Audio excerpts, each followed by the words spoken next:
I'm Kate, a 40-year-old woman juggling a part-time job and the demands of our home. Ted, my husband, is just a couple of years older, and we share our lives with a beloved cat. We've been married happily for 15 years, although I wouldn't say it's been without its challenges.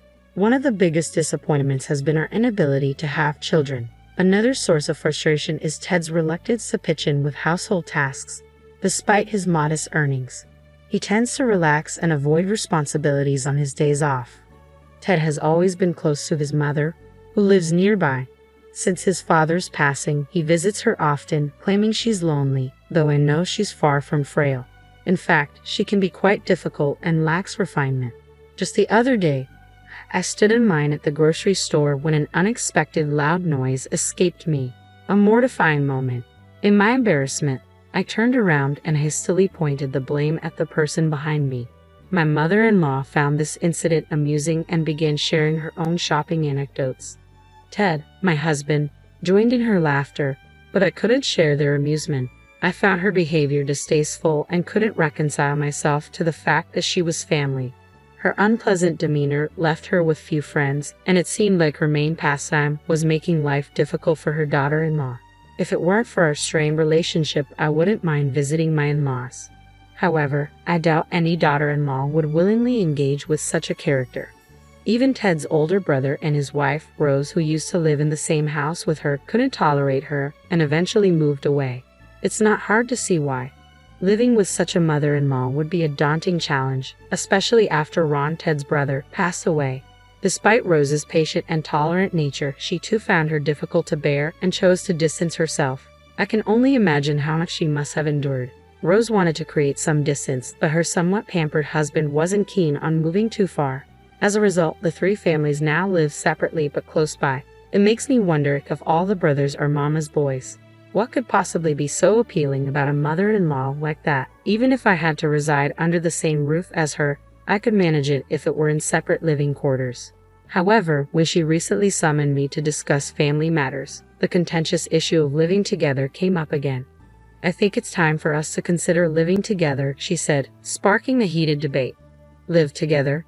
When can you guys move in? Just as I thought she had gathered us to discuss something else, she abruptly brought up the idea of living together.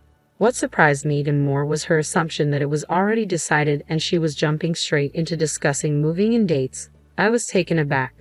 Wait a minute. Hold on. I don't want to live together, I blurted out. I've seen how much trouble Rose went through, and I don't want to go through the same. I'm not asking you, I'm asking Ted, she retorted sharply, brushing aside my clear refusal to consider living together.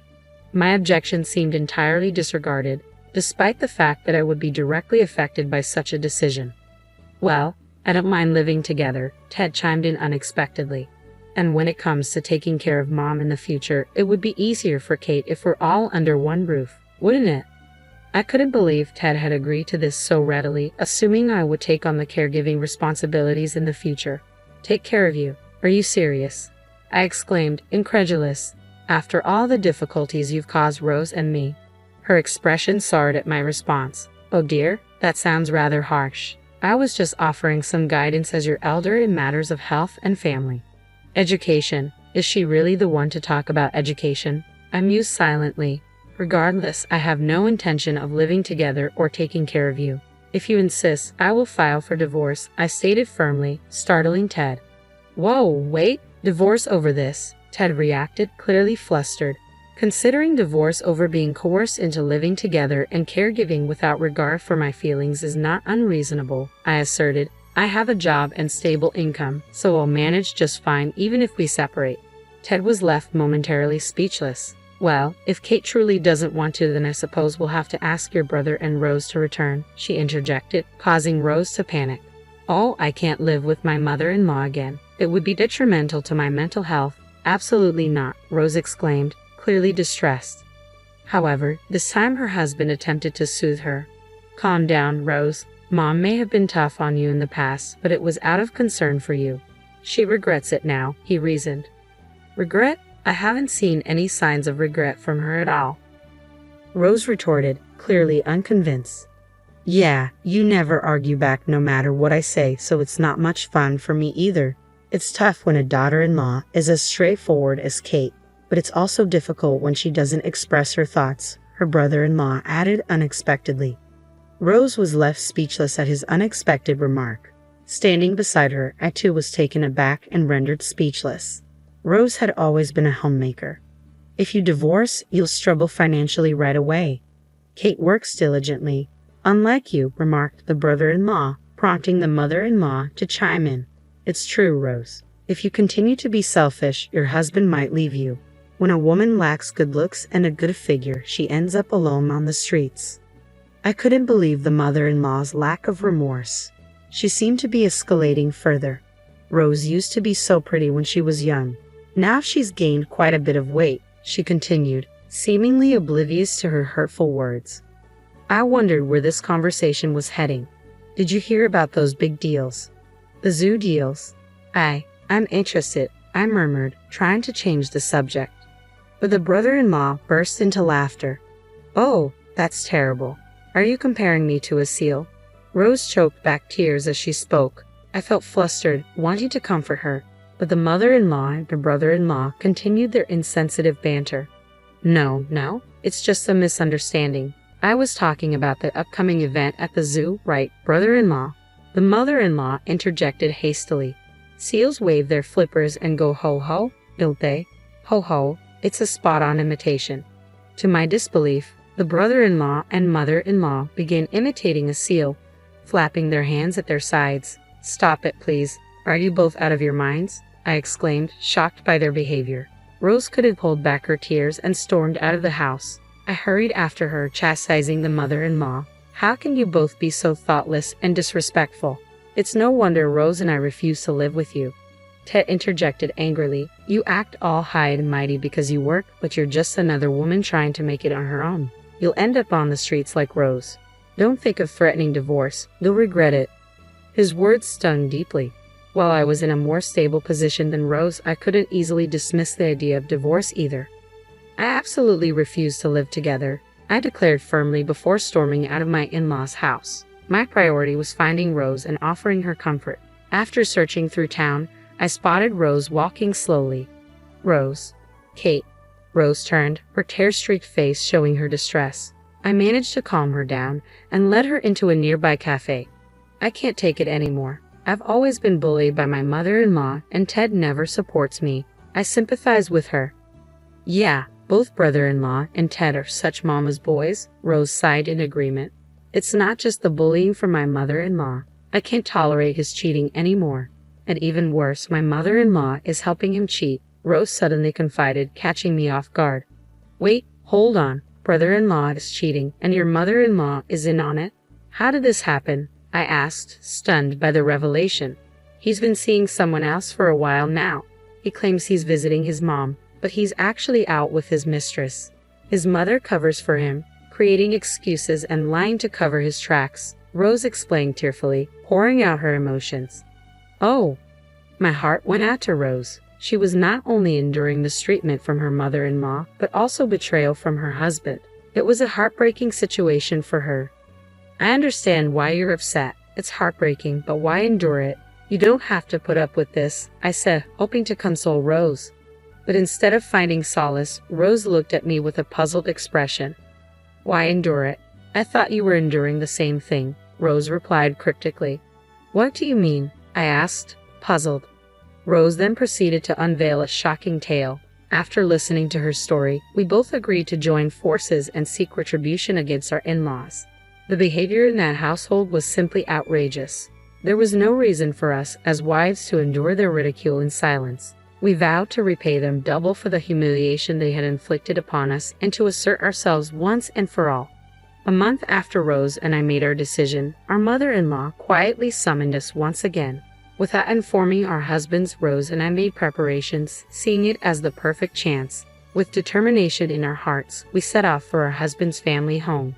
"I really think one of you should move in with me." Our mother-in-law brought up the topic of living together again. "I'm getting older, and eventually you girls will have to take care of me." Think of it as practice. Before I could respond, Rose intervened firmly. "I won't do it. I refuse to live here under any circumstances. If that's what it comes down to, I'll file for divorce." Her tone was resolute this time, catching our mother-in-law off guard. Ridiculous. And what about you, Kate? Our mother-in-law turned to me next. Huh?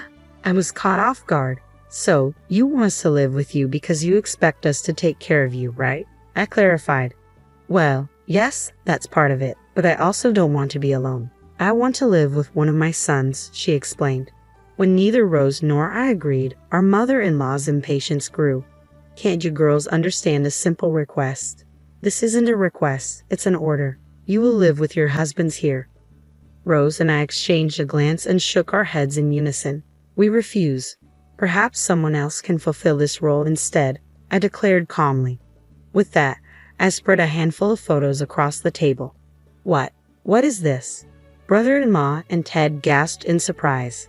These photos are evidence that both brother-in-law and Ted have been cheating, I stated firmly, laying out the pictures on the table. They showed them entering hotels with other women, kissing in the shadows near telephone poles. So, you've been cheating together, such loyal brothers, I continued, addressing them directly. It appears our mother-in-law knew about this and helped cover for you both. And now, after all that, you have the audacity to ask us to live with you and care for you. How shameless. Rose nodded in agreement beside me. If you need care, ask these women in the photos. As for us, we're divorcing you and will not live with or care for you. But that's a problem, our mother-in-law stuttered nervously. A problem? We don't see any problems here, right, Rose? I said, turning to her. Rose grinned confidently. If you get divorced, you'll be the one with problems. A housewife like you won't survive on your own. Brother-in-law erupted in anger. Was he trying to imitate a sea lion again, like he did a month ago? Not this time. The threat of divorce is not a bluff, Rose replied calmly.